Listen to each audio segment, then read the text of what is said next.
Yes, sir. Good evening, everyone. My name is Dr. Ritika Jha. I'm first year DNB resident in Aster CMI Hospital. The topic of my presentation is Principles of Bowel Anastomosis. My moderator is Dr. Vinay Bhatt.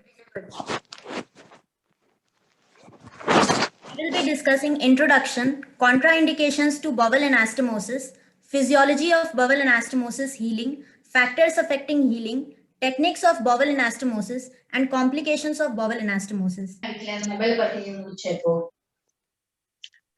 Anastomosis is a Greek word in which ana means without and stoma is a mouth, reflecting the joining of a tubular viscous, that is bowel or vessel, usually arteries, after a resection or bypass.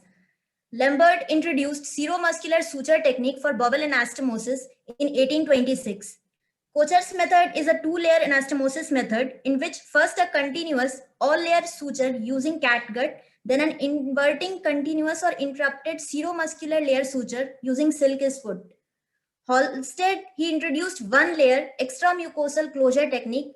It was advocated by Matheson as least tissue necrosis or luminal narrowing is involved in this technique, and extramucosal suture includes submucosa, and submucosa has high collagen content and it is the most stable suture layer.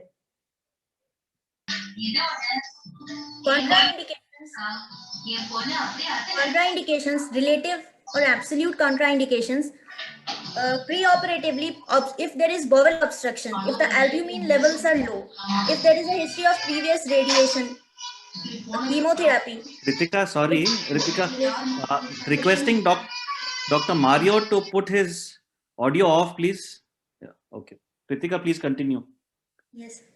Contraindications for bowel anastomosis. We will be taking relative and absolute contraindications.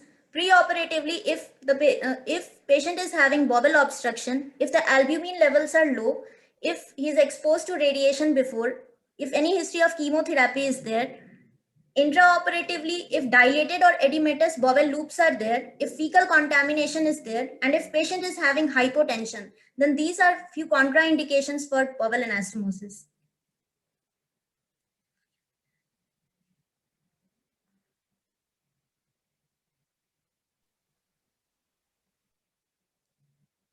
Physiology of bowel anastomosis. There are three phases of anastomosis. In early phase that lasts for 4 days, acute and inflammatory response is seen. There is no intrinsic cohesion. Second stage is fibroplasia, which involves 3rd to 14 days. In this, fibroblast proliferation with collagen formation is there. And third stage is maturation, which is beyond 10 days. In this, collagen remodeling is there. And in this stage only, the strength and the stability of the anastomosis increases. The healing of anastomosis depends on the balance between the collagen synthesis and degradation. Within the first week, within first three days, the rate of degradation of collagen is high, and at the end of 1 week, the rate of synthesis of collagen is more. Bursting pressure at anastomosis is used to gauge the healing at anastomosis. Bursting pressure helps to measure the strength of anastomosis. At the end of 3 days, it is about 60%, whereas at the end of 1 week, it is 100%. Factors which are affecting healing. We will be discussing patient-related technical factors. Then we will be discussing pre-operative, intraoperative, and post-operative factors.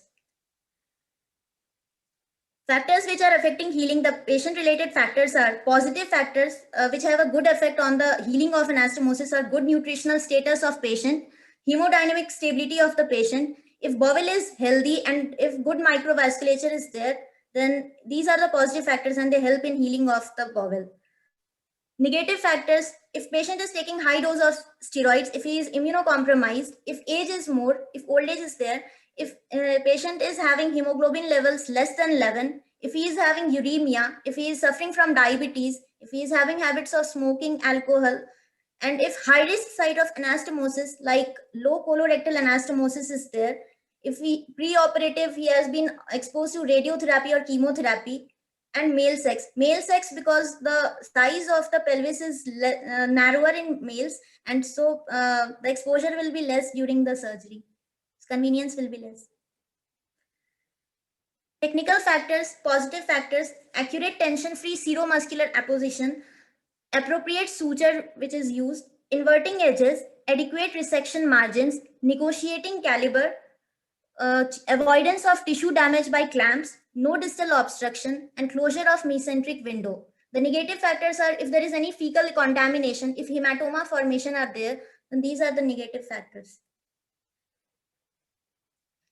Factors affecting healing, coming on to the preoperative factors, if adequate hydration is there, if adequate hemoglobin or albumin levels are there, if patient's cardiac function is optimal, if there is any absence of, if he has not been exposed to radiations, if bowel is prepared, then if there is absence of bowel obstruction, these are the factors which help in healing. Bowel preparation is there because if we are doing, it's a controversial topic, but if we are doing bowel preparation, then there will be chances of less fecal contamination. Factors affecting healing intraoperatively, healthy viable bowel, tension-free anastomosis, absence of edematous or obstructed bowel, absence of fecal contamination, and meticulous technique of anastomosis. Factors affecting healing post-operatively are judicious fluid administration, absence of distal obstruction, judicious use of drains, albumin, cardiac function, post-operative radiation, absence of infection, secure abdominal wall closure to prevent exposure of bowel to atmosphere. Kritika, we'll just stop here. There are a few questions in the chat box. Nuli sir has asked you, Kritika, to name all the layers of the intestine. The mucosa, then muscularis mucosa, submucosa, and serosa, sir. No, can you name it in the order, please? Sir, serosa, Okay. then muscularis mucosa, submucosa, and mucosa, sir. So it is not muscularis mucosa. Muscularis mucosa is part of the mucosa which has several layers. Yes, sir. Muscularis layer. Okay. Yes, Okay. sir. Ravi Shankar sir has asked, well, sir, Noli sir. Hello. Yes, sir. Sir. Good evening, sir. Also, you tell us the lining epithelium from esophagus to anal canal. Sir, from esophagus to anal canal. Sir, esophagus, sir, squamous, sir, squamous epithelium is there, sir.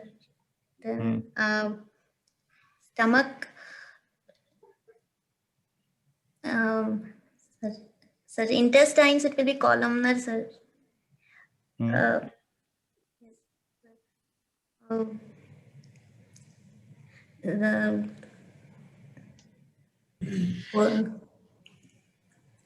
Colon, sir, ciliated columns. I don't know, sir.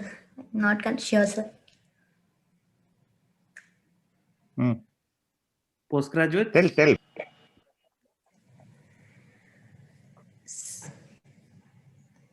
Sir. Senior postgraduates can tell.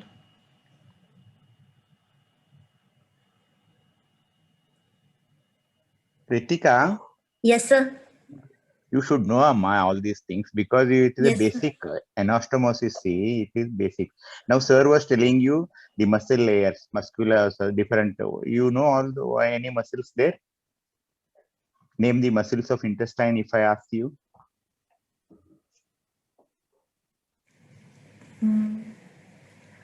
Otherwise, see, anastomosis you won't understand.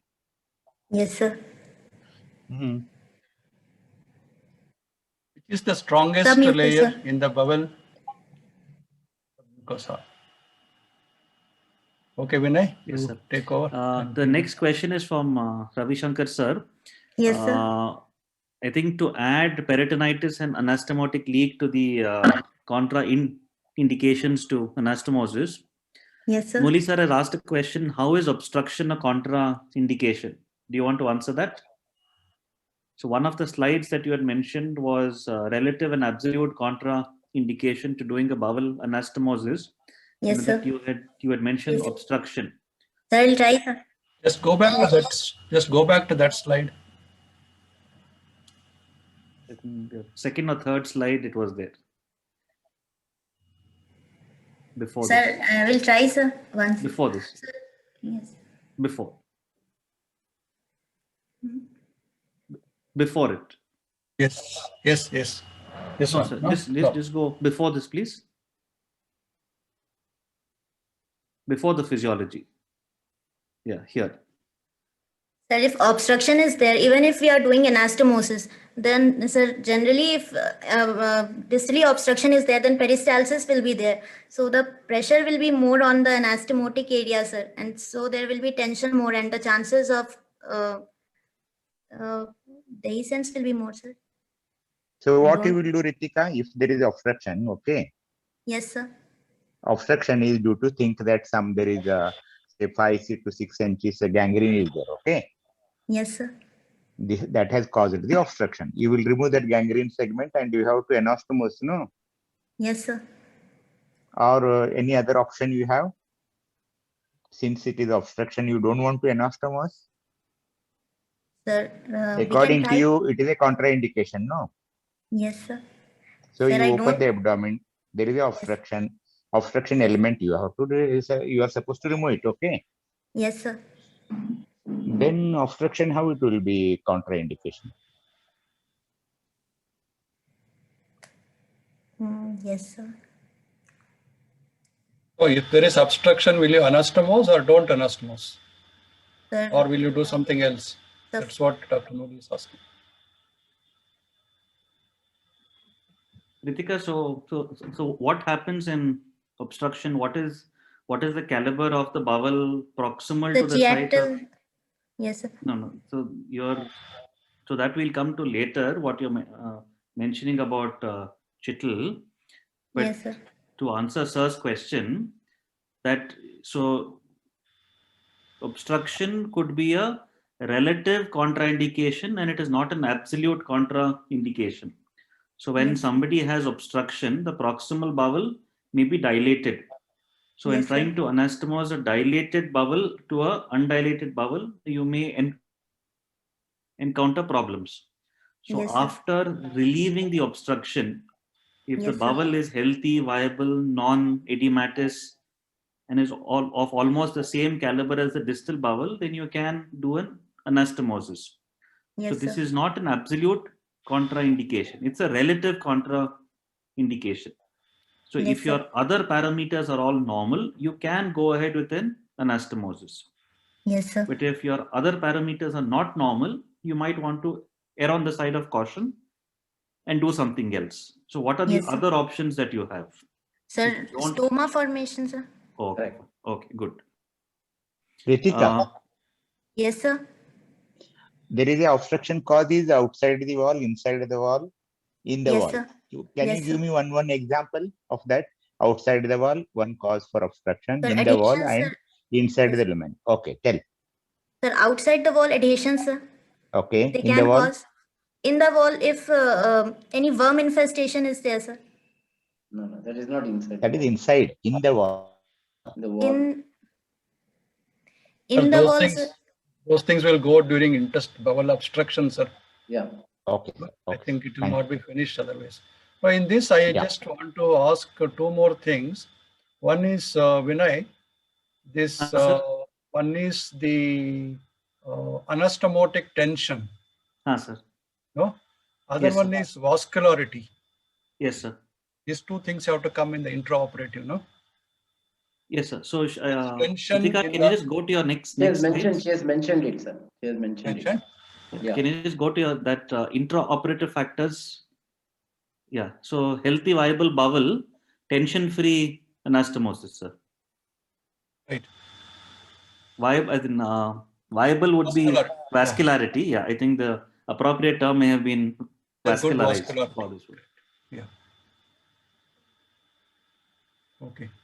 Okay. Any other So, questions in chat box? Dr. Satish has a question saying, are you saying distal obstruction is a contraindication? I think we've just answered that. Relative It is contraindication. relative, not absolute, depending on the other parameters. Okay. Yes, sir. Which Ritika, which means if the general condition of the patient is good, if there is no hypotension, septicemia, and other contraindications which you have mentioned like renal failure, diabetes, such things. Yes, sir. If the Yes, patient's sir. condition is good, you can go ahead with the anastomosis. Otherwise, you err on the side of caution, which is to do a stoma. Other option in dilated bowel is to do a end to side anastomosis. Yes, So sir. it's another thing. Okay. Nishant has a question which we'll take it a little later when we are coming to the technique of anastomosis. Ritika, you may continue, please. Sir, one more interruption. I think Ritika, you made the point. Bowel, Yes. two things. One is the mechanical bowel preparation. I think Yes, sir. mechanical bowel preparation has been shown to not affect the anastomotic leak at all. So I think you should not mention that there are controversies regarding Yes. that. That is for different reasons. But one Yes. thing is for certain. Bowel anastomosis has got nothing to do with bowel preparation. Okay, so I think that you should take out of your mind. Yes, And sir. other thing is you mentioned drains. Yes, Will sir. not affect the what you call that, the whether the anastomosis will heal or not. So Yes. drain again is not a factor affecting the Yes. anastomosis at all. Yes, sir. Again, After you said anastomosis. judicious use of drain for other purposes, but not it will not affect your anastomosis whether it leaks or not. Yes, sir. Okay. Sir, should I continue, sir? Yeah. Ritika, please. Preoperative measures to protect anastomosis. Elective surgery, correct hemoglobin or albumin levels, avoid excess fluids, optimize the cardiac function, and bowel preparation. Bowel preparation, sir. Sir, we will not. No, Intraoperative. what Vinay wants to say, I think, is if there is bowel preparation, Yes, sir. fecal bowel is clear and contamination chances are less. That's what Vinay. Yes, sir. Yes. So actually, I think the data. So if you look at the history of bowel preparation, you have mechanical bowel preparation and you have antibiotic prophylaxis. That is the oral bowel decontamination. bowel decontamination. So what they had, so that initially told is that by preparing the bowel, the chances of fecal spillage during the surgery will is less, and therefore the contamination and the chances of anastomotic healing is poor. But the evidence has shown otherwise, that if you're doing an anastomosis up till the left colon or the sigmoid, you really don't need a bowel preparation. The data for rectal surgeries shows that there is still a role for doing for preparing the bowel, and this is all for mechanical bowel preparation. The data for bowel decontamination, well, in terms of antimicrobials, is still strong, and a lot of people are still using that. Although most centers in India don't do that. Yeah. The conditions where you're doing a colon conduit, that is that you're removing the colon, anastomosing it in the neck to the esophagus. These are all conditions where the bowel preparation is useful because it prevents reflux of fecal matter into the esophagus and thereby into the lungs. So selectively, bowel preparation is useful. But I agree that it is not a universal practice. Correct. Ritika, Okay, continue that, please.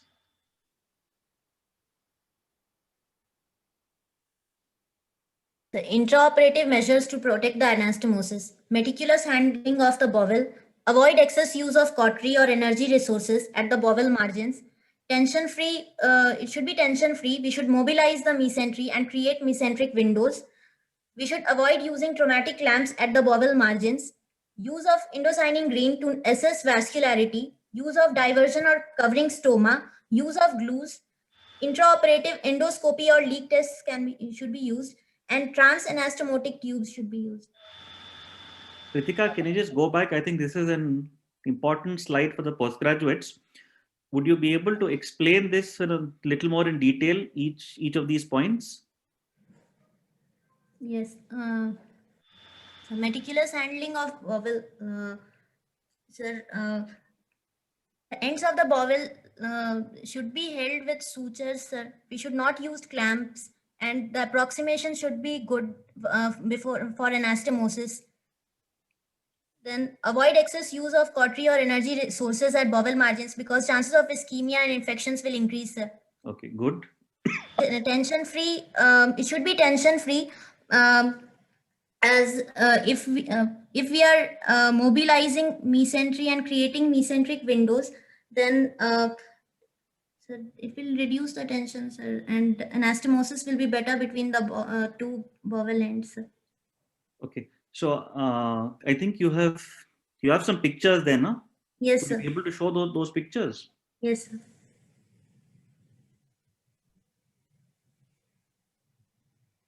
Sir, Okay. this Is in this this all? we have made, yes, sir.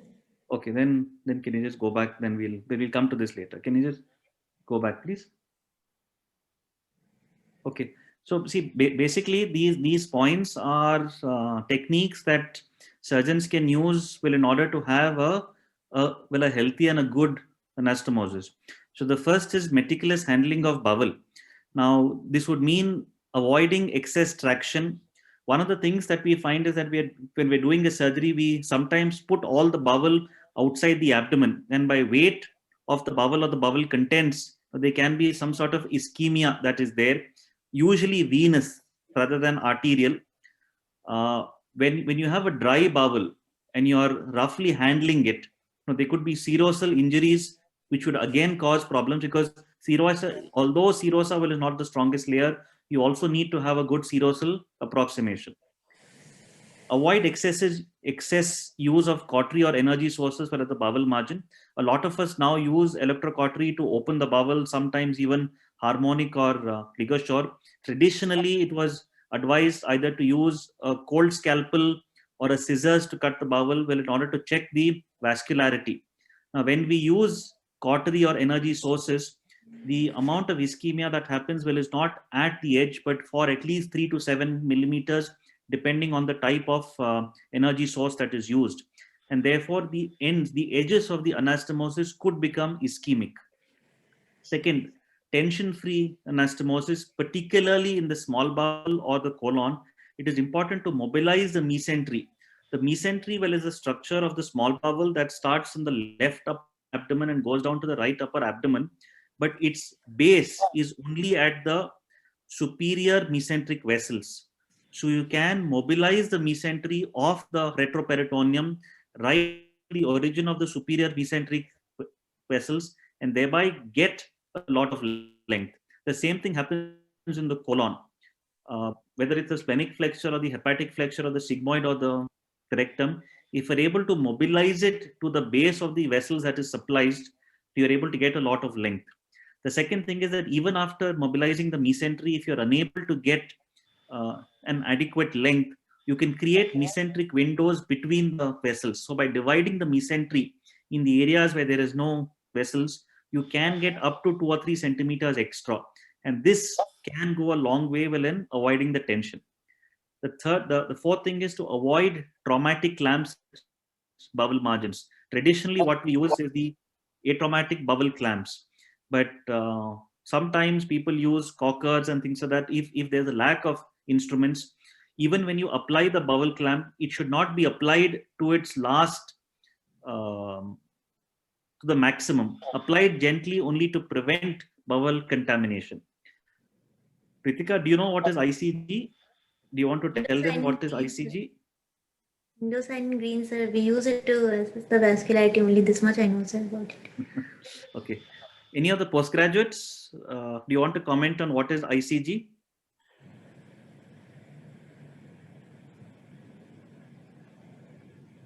Okay.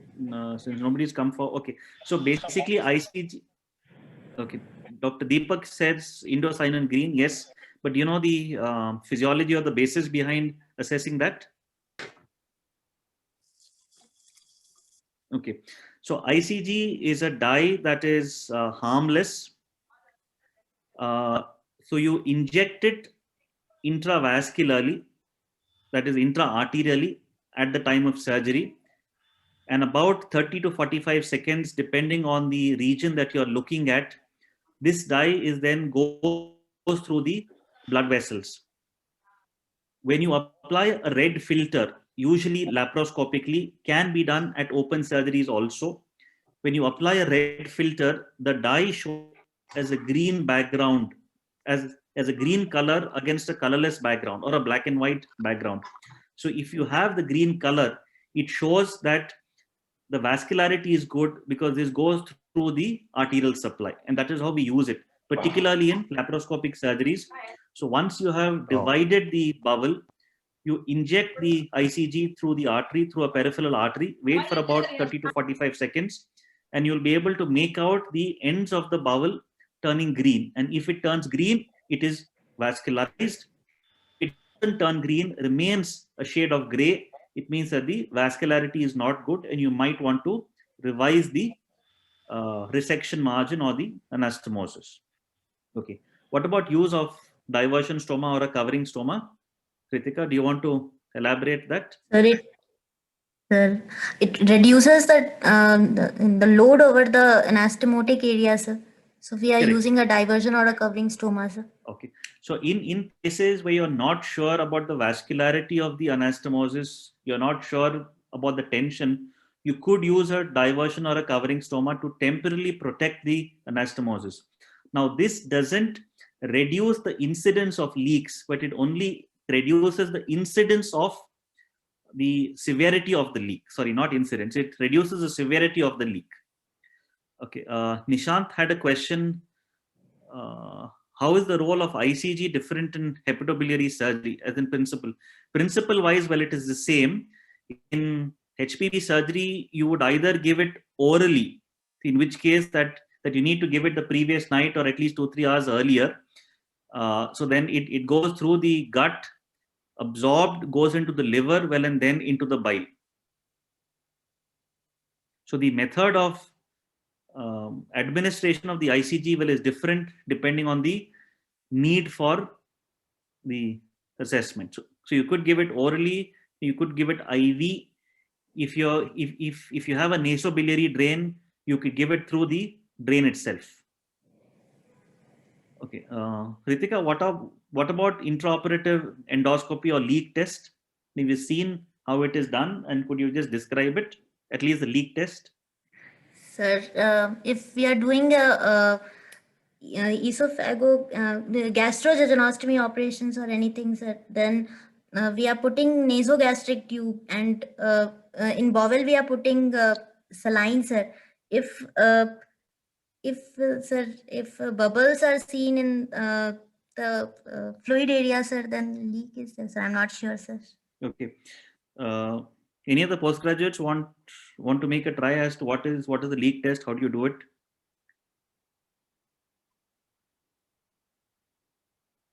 Okay. So when all of us were children, we would go to get our cycles repaired whenever there was a puncture, and the mechanic would inflate air into the cycle tube, put it under saline well, and see where the air starts bubbling, and then they would identify it.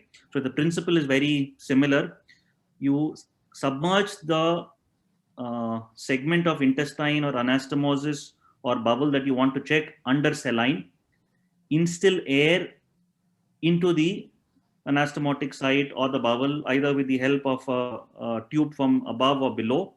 And if you see air bubbling out, that means that there could be a dehiscence of the anastomosis, and you might want to either redo it or reinforce that. Now, it is important when you're doing this, sometimes there is air trapped outside the bowel, which could just bubble out initially. So do it a couple of times to ensure that there is a persistent bubbling, and that is what suggests a positive air leak test. Okay, Nuli sir had asked a question, glues. Sir, the data on that is not great, but there have been some people who have used glues as an adjunct to anastomosis. So when you're using staplers, they have used glues as a second layer, but it is not used as a primary method of anastomosis. The last thing is trans-anastomotic tubes. Kritika, do you know what it is? Sir,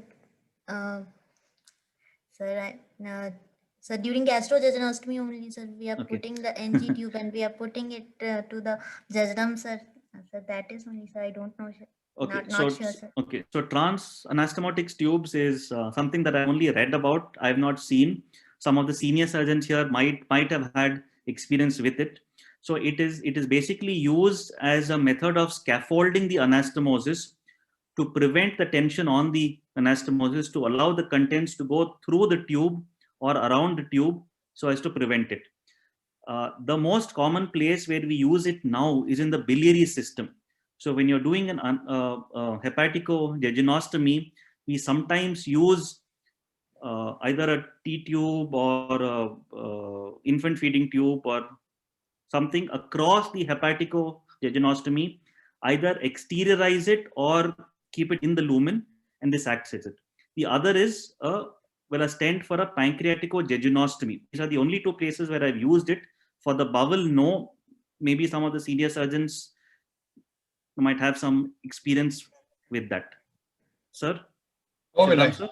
I don't think anybody uses. I know earlier people used to use for rectal anastomosis and all. Sir. Nowadays, I don't think anybody uses that for anastomotic protection. So now I think that it is used only for the biliary system and the pancreas. Correct. I've not seen it used anywhere else. Sir? Ravi Shankar, Yes. sir, Dr. Gopinath used to use it for rectal and anastomosis, rectal tube. I don't know whether he has stopped it now, but I had seen him even about a year or a couple of years ago. He used to use, instead of stoma, I would put a tube across the anastomosis, bring it out through the anal canal and keep it for a few days and then take it out. I don't think there is any scientific data to prove it. So we are in the era of evidence-based medicine. So I think we probably should not mention it as any evidence. I think one point I have to add, I think to add what Vinay said, in terms of the use of the clamps, one click, please all of the postgraduates understand, one click on the soft bowel clamp is sufficient to occlude the bowel. You don't have to, have a complete ratchet, use of complete ratchet. No, you don't have to use hear the noise of krrrr. You just need to use here one click. One click is sufficient to, occlude the bowel to prevent spillage. So please remember that, because even subclinical, ischemia of the ends of the bowel can cause anastomotic leak at a later date. Use it away from the edges. No need to use near, to prevent the leak. And one click is sufficient. You don't have to. Go ahead. Vinay? Sir? Yes, sir. One doubt I had during intestinal obstruction before anastomosis, the dilated loops contain lot of material like fecal material or fluid or anything. Yes, Should sir. we, after resection, should we empty it before anastomosis?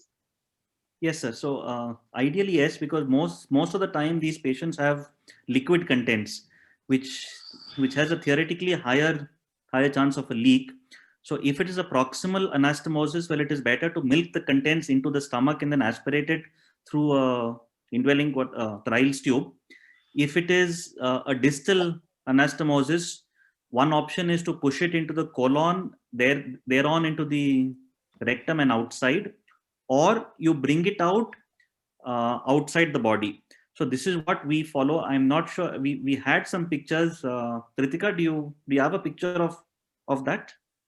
Of the Sir, not- decompression, sir. Correct, yeah. Sir, Not I didn't add in this slide, okay. sir. It's okay. So basically what we do is, when we resect the distal margin first, the specimen along with the proximal end is brought outside the abdomen. We use a laparoscopy cover with one end of it at the distal margin, the other end of it in a bucket filled with saline, and we milk the contents through that. So all the contents goes outside the body along the laparoscopic tube cover into the bucket. So this prevents the spillage that is there, sir. And my second question is, of late, we hardly use these clamps. Is it necessary to use the clamp? Yes, sir. So these days, most of us are using stapled anastomosis. So the need for clamps is not there. But at times where we were still doing the hand sewn, particularly with some liquid contents, clamps are still being used, sir. We use it as in, I wouldn't say often, but on and off, yes.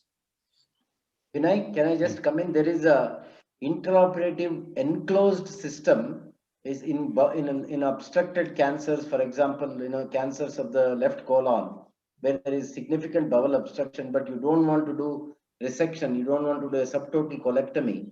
then you can use the appendix to insert a 32 French Reitz tube, and then at the proximal resected margin, you use the scavenging system of the anesthetic, which is sterilized, and fix the the scavenging system is inserted into the bowel, and then there is a closed system, and you infuse about 4 to 5 liters of saline through the appendix, and then milk it and clear the bowel, and then do the anastomosis. So that is intraoperative bowel preparation. Okay, thank you. Nishant had a question. If you use only one click on the bowel clamp, why does it come with 3 clicks? so I think the answer to this is that not every bowel has the same thickness. So you could have tissues like the stomach, which is thicker, tissues like the small bowel, which is or pediatric tissues that are thinner. Basically, I think the point that was made is that don't crush it too much. So suppose there is bleeding from the edge, there is a lot of contamination. You can use 3 clicks to avoid that. But if you're doing an anastomosis, the idea is only to occlude to prevent spillage, not to make the tissue ischemic. Ritika, can you go on to the next? Yes, sir. Next slide. Yeah. Postoperative measures to protect anastomosis. Good nutrition, correction of anemia, and use of inotropes. It's a controversial. Sir. What is controversial about it? Sir, if the patient, if we are giving inotropes, we want to increase the supply. So we are giving, if patient is having some cardiac dysfunction, then we are giving inotropes in order to increase the supply. But inotropes will cause vasoconstriction, and vasoconstriction may lead to ischemia, sir. Correct. So the principle is that when you use inotropes, basically the blood is diverted from the splanchnic or the mesenteric system towards the more important bits like the heart and the brain. So that's the idea of using inotropes. So the theoretical concern is when you're using inotropes, there could be splanchnic vasoconstriction, thereby leading to relative ischemia of the anastomosis. Some of the surgeons are very particular about which type of inotropes to be used. A lot of them use dopamine because the amount of splanchnic vasoconstriction when is less there. But the evidence doesn't show that the use of noradrenaline or dobutamine actually causes more anastomotic leaks. So that's the reason why it is put as controversial. But I think as a surgeon, all of us have had the thing that the patient is on NORAD. There's a doubt that the anastomosis could leak, but there's no evidence to support that. Ritika, what about correction of anemia? Sir, anything? Oxygenation will help. I mean, during surgery, hyperoxygenation. Yes, sir. So, so the use of postoperative oxygen is useful for at least 2 to 4 hours, but there is no evidence that the use of oxygen prevents an anastomotic leak. That's the reason why we've not mentioned it here. So there's no evidence to support that. Okay. Ritika, what about correction of anemia? So when you mention each point, you might want to talk about it a little more in detail. So what level of hemoglobin would you want to transfuse? Would you want to give an iron infusion? How do you do that? Sir, if less than 11 gram, we should correct it, sir. Because if anemia is there, then there will be sluggish blood supply. If sluggish blood supply is there, then there is more chances of ischemia and infection, sir, in that area, sir. Now, then chances of anastomotic leak will be higher, sir. Okay. How does anemia cause sluggish blood supply? That's not correct. Okay, sir. Decrease in, sorry, sir. So anemia reduces the oxygen carrying capacity. Yes, sir. Therefore, wound healing is affected. Yes, sir. Okay. So that's what Nuli sir was saying, that the reason for giving oxygen in the postoperative period has shown well in some patients to reduce the incidence of surgical site infection and improve wound healing, but not specifically for bowel anastomosis. So I think the general principles is less than 10 be wary, less than 7 consider transfusion, 7 to 10 if a patient has comorbidities, a compromised circulatory system, then consider giving blood. Yeah, I think that's what some of the other faculty have said. Yeah, absolutely correct. 11 is optimal, but I'm okay with anything above 8, 10 for cardiac patients, 7 for Correct. non-comorbids. Yes, Correct. that's what I think is the other. Okay. All Ritika, for healing. Yeah. Can I just come in with this controversy about inotropes? हाँ sir. See Kritika, I think Ritika, the thing is, as I said initially before, when patients are Yes, sir. in hypotension due to sepsis or trauma or whatever, and there is potential Yes, sir. for the patient to have post-operative inotropic support, be very wary of doing anastomosis in such patients, because there is, I think if you see many of the patients who are in ICU, their peripheries are extremely cold and sometimes cyanosed because of the intense amount of inotropic support they receive. So if the peripheries are so cold, I think the anastomosis, the splanchnic circulation also, there will be significant vasoconstriction. Even though you have done a good anastomosis, there is potential for anastomotic leak. So such patients, I think one more thing is the time taken to do the anastomosis may also add to the morbidity. So in such patients where there is, already the patient is compromised, be very, sort of circumspect about doing the anastomosis. That is the main thing. Yes. Thank you, sir. Ritika, can When- you?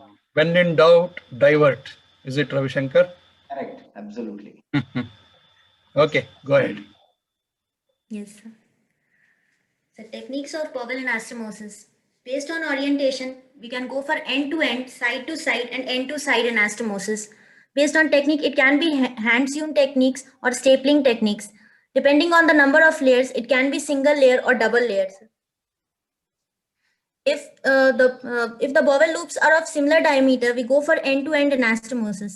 If there is major size discrepancy, then we can go for side-to-side or end-to-side anastomosis.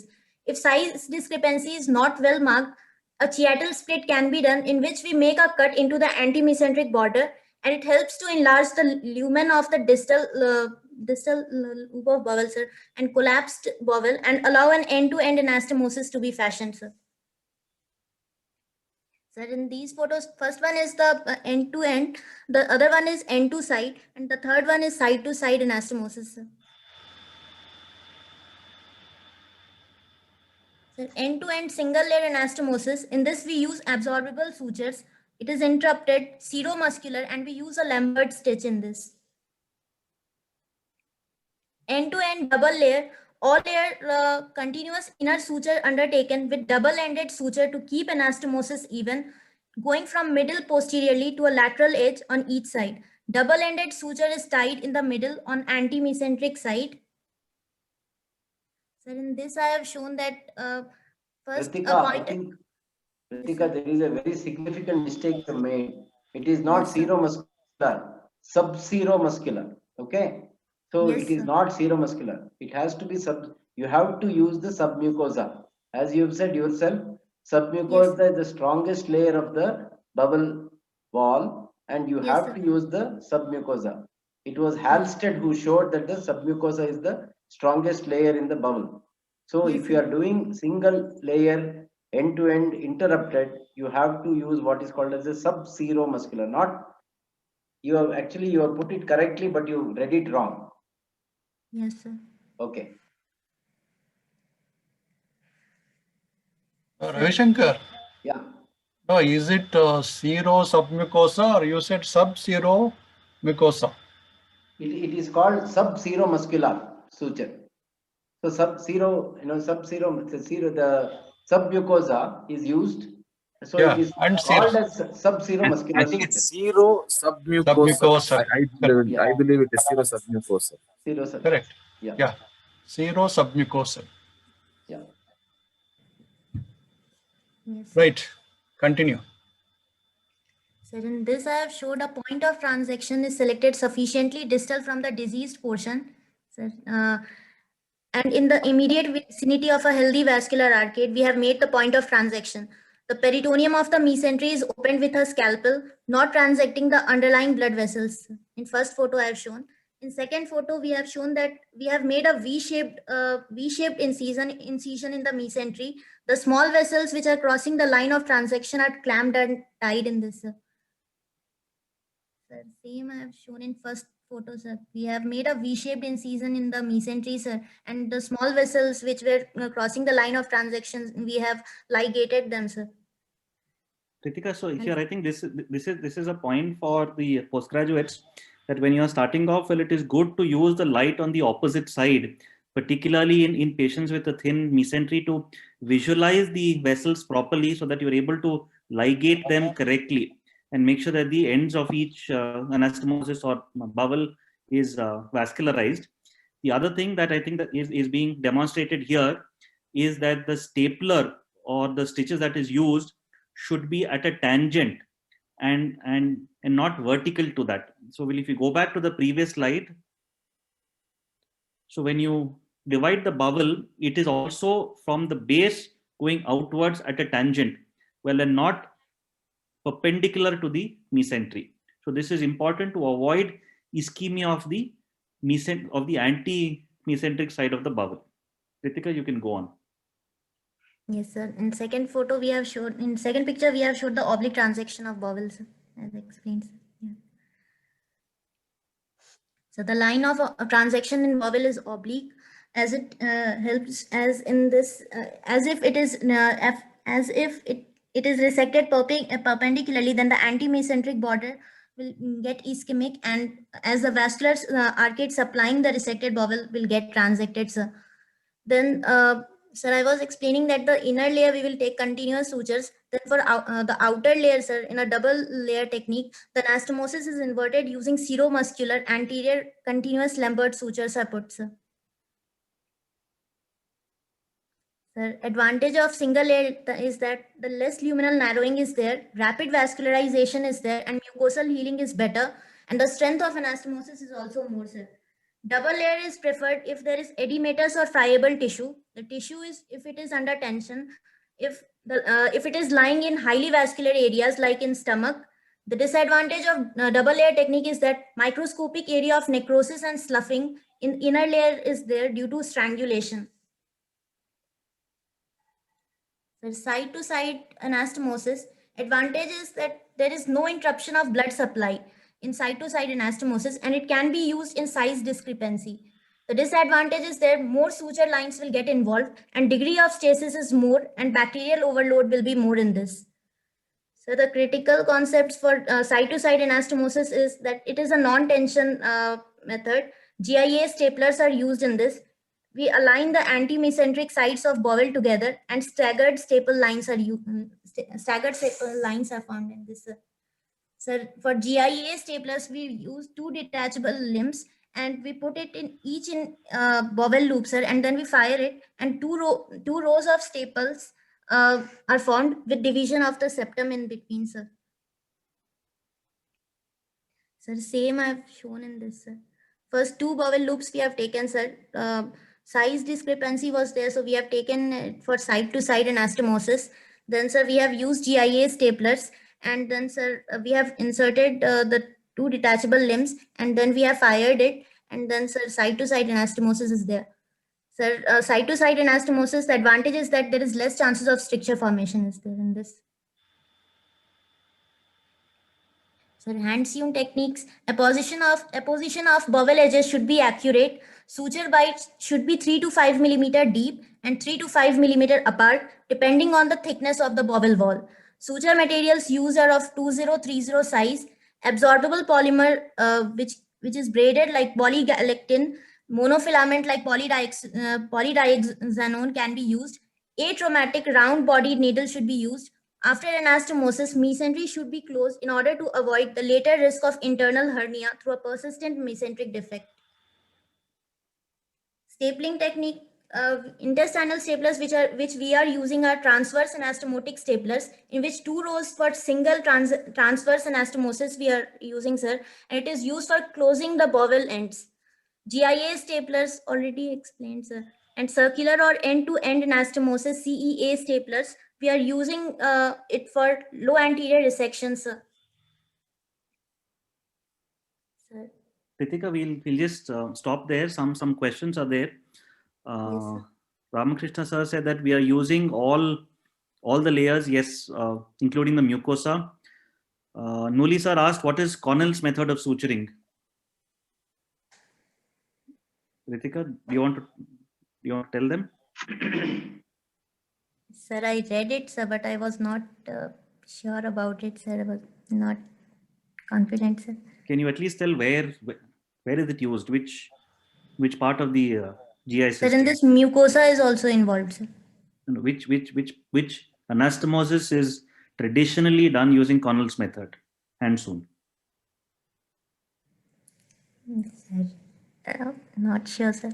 It's a gastrojejunostomy. So this is the reason Yes. why the stomach mucosa tends to evert. Yes, And that's sir. the reason why to invert it inside, we use the Connell's technique. There are several eponyms. So you have Halstead, Gamby, Lambert, Connell, Cushing, Ford. Several are there. Maybe the next time we'll be able to show a video with each of those sutures. I think Shivaram sir, says that okay, sir? Next time we can one of the think, classes they can just show the video. Many of them have become obsolete because of use of staplers now. Yes, sir. But that's how the suturing was invented and progressed. I wanted to ask Ritika if she knows which is better, hand-sewn anastomosis or stapler anastomosis. Sir, stapled anastomosis, it takes less time, sir. And, sir, it's more accurate, sir. So, sir, stapled, sir. And hand-sewn, sir, approximation will be better, sir. But it is more time consuming, sir. Cost also you talk, madam. Yes, sir. Stapled, sir, cost will be more, sir. Correct. So both have advantages, disadvantages. Ultimately, if done properly, adequately, both are good. Okay, sir, can I just make a comment there, sir? So if you look at the advantages of the stapler, the technique is standardized. So the individual variations because of a surgeon's anastomotic technique using hand-sewn sutures is not there when you use a stapler technique. That's the reason why, well, a lot of training programs prefer to use staple methods so as to have more uniform method of anastomosis. Cost, well, as a constraint, definitely. Time-wise, there is actually no data to say that a hand-sewn suture is longer by a significant amount. So it is not statistically significant. The data, the largest study has come from a CAST trial, that is a Canadian-American surgical trial, where they looked at small bowel anastomosis of 4 types, end-to-end and side-to-side, hand-sewn and stapled. And they found that end-to-end hand-sewn had the highest stricture rates. The side-to-side had the higher leak rates, and the best was the side-to-side stapled. It had the least leak rates and the least stricture rates, but this was only for small bowel. So there is data to show that side-to-side stapled is better, but only for small bowel. Actually, I wanted to say this in closure of ileostomies. When you have done diversion loop ileostomies, there is good data to show that doing a side-to-side stapled anastomosis is better than doing an end-to-end anastomosis. Dr. Mario had a question. Are there any situations where hand-sewn is preferred over staplers or vice versa? Ritika, do you want to take that? No, sir, I don't know, sir. Okay. So generally, when you're looking at pancreatic and biliary, you would prefer hand-sewn because staples are not possible. Esophagojejunostomy, again, hand-sewn is preferred because of the ease, because the use of circular end-to-end stapler, either the Orville or the CDH, is a little more difficult when you're doing open, where it has a definite advantage when you're doing a laparoscopic procedure. So that's to answer your question, Mario. The same thing in a low rectal anastomosis. Well, a stapler is preferred only because of lack of access to that. Okay, sir. Actually, there are about 5-6 more slides on complications. It's almost 10 o'clock. we could either take it well in the next session or continue it. Well, Sir. I think we'll finish off. Okay, sir. Vinay, no? Yeah. Ritika, you can continue, please. So complications, sir. Early complications are bleeding, anastomotic leak, and fistula formation. The late complications are stricture and obstruction, sir. Anastomotic leak, it is defined as if fecal fistula is there to skin, vagina or bladder. If patient is having temperature more than 38 degrees Celsius with signs of septicemia, if radiological signs of leak are there, and if there is any intraperitoneal abscess of or peritonitis is there. Presentation, three types of it can be of three types, sir. Uncontrolled leak, if there is a diffuse leak in peritoneal cavity, controlled leak if there is an enterocutaneous fistula formation, and sealed leak if it is walled off by peritoneum, bowel loops or pelvic wall. Warning signs, if patient is showing, is having fever, if he is having abdominal pain, if he is having malaise, localized erythema around incision, leukocytosis, enterocutaneous, enterovesical or enterovaginal fistula. The diagnosis, WBC count will be increased. X-ray, in X-ray we can see the collections. CT scan is the gold standard. Direct sign for CT scan is contrast extravasation. Indirect sign is presence of pneumoperitoneum, intracavitary collection, fluid in the subphrenic and perihepatic space. Management, we should resuscitate the patient. We should do the correction of the third space loss. We should keep patient NPO. Brains should be placed. Blood transfusion. Broad spectrum antibiotic should be given. Reoperation if patient is having intra-abdominal hemorrhage, or if he is having, if intra-abdominal hemorrhage is there, if he is having diffuse peritonitis, then in these conditions, or if there is chances of dehiscence of the anastomosis is there, then we can go for reoperation. And then damage control surgery. Damage control surgery is done if patient is critically ill or if there is any fecal contamination. In this, anastomosis is taken down, the ends of the bowel are stapled, peritoneal lavage is done, incision is opened, and after 24 to 48 hours later, laparotomy with stoma formation is done. Sir, intestinal fistula. The general presentation is patient will have sepsis, malnutrition, and fluid imbalance. Types based on anatomical types are internal and external. Internal will be enterovaginal or enterovesical fistula. External is enterocutaneous fistula. Physiological classification, on the basis of physiological classification, it can be high output in which more than 500 ml per 24 hours. In 24 hours, it will be there, sir. Moderate output, it is 200 to 500 ml in 24 hours. And low output, if it is less than 200 ml in 24 hours. High output is generally seen in near the small bowel, sir. Whereas low output, we generally find as we go more distal, like near the colon, if anastomosis has been done, then intestinal fistula, if it is formed, it will be a low output. Ritika. Hello. Yes, sir. Yes, sir. Intestinal fistula is a separate topic. We'll discuss separately. I feel. Yes, True. Sivaram sir, what you Very feel? true. Intestinal fistula is the Big topic. separate topic. Yeah. Okay, sir. Do you have any concluding slide? Sir, one comment, sir. 1 minute. Let her finish it off. Yeah. Ritika, you have anything more? Just bleeding, infection, and anastomotic stricture, sir. Sir, over, sir. Yes, Ravi. I think Vinay will take over.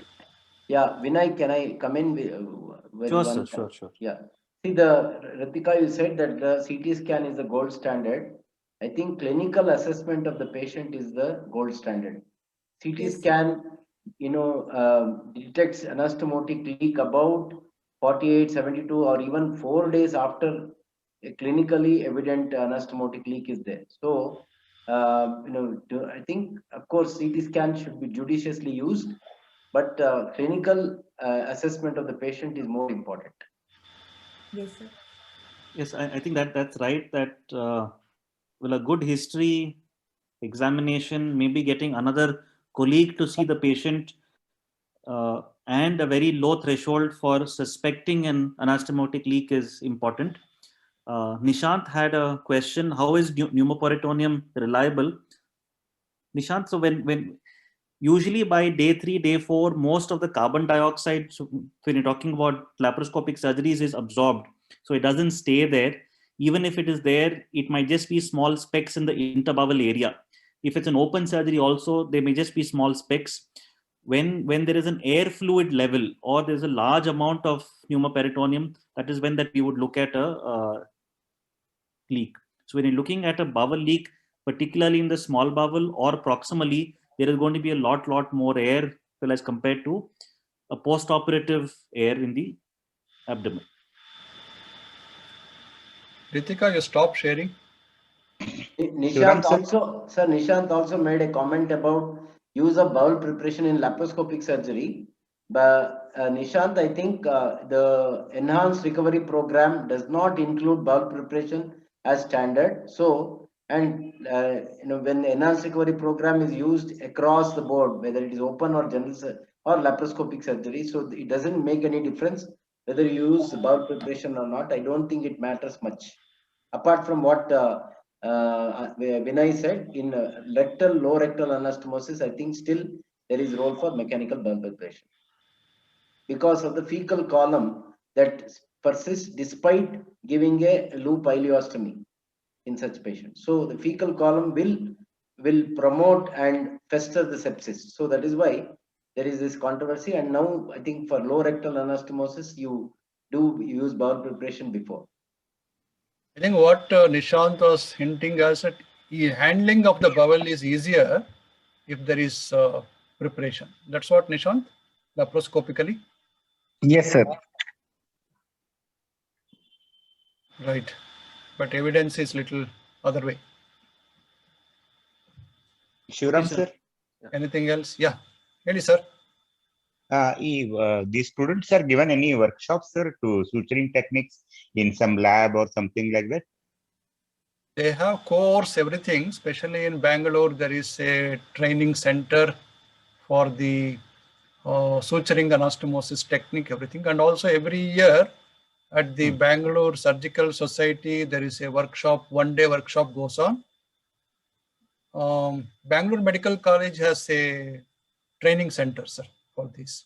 Okay. Because of pandemic These people last should time, it was, these people was should not- undergo, sir, this bowel anastomosis hands-on this one training. Even for staplers also it is there, sir. Noli, sir. Yes, There sir. is a 24 one day full workshop. Half a day is reserved for laparoscopic surgery and half a day for open surgery. So all the techniques are taught. So that Yes, is sir. usually 50 students in one session. So all these students, no, sir, they should undergo those courses. Of course. Thank you, sir. Thank you so much.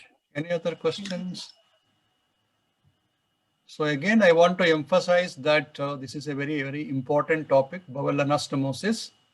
And every surgeon will remember he has burnt his fingers when there was little bit of doubtful we anastomose and leak. The best way, as we discussed, is such a case, better to do bring out as a stoma and save the patient. It save the cost also of ICU, leak, reoperation, everything. And at a later date, we can always go back and anastomose and have a safe and healthy patient. Any opinion on that, Ravi? Absolutely, sir. I think, as you said very well, whenever don't stay on your vanity. It is not a sort of slight on your ability or your competence. If you bring out a stoma, please do not think that you are lesser surgeon if you do that. The patient's safety is paramount. So if there is doubt, please either bring out as a stoma or even divert by protect the anastomosis with a diverting stoma. Dr. Noli, sir? Types of suture materials they should discuss, sir, in the next this one. What all the types of suture materials that I just wanted to add. Second thing is, even if staples are there, they should know the hand-sewn techniques, because after putting putting staples, they should know suture. So Just staples knowing is not useful. They should know hands-on technique also. That's the thing, sir. Thank Otherwise, you. good presentation, sir. Thank you, sir. Good night, sir. Good night. Good night. Thank you. Thank you, Vinay. Thank you, sir. Vinay. Thank you. Thank you, everyone. Good night.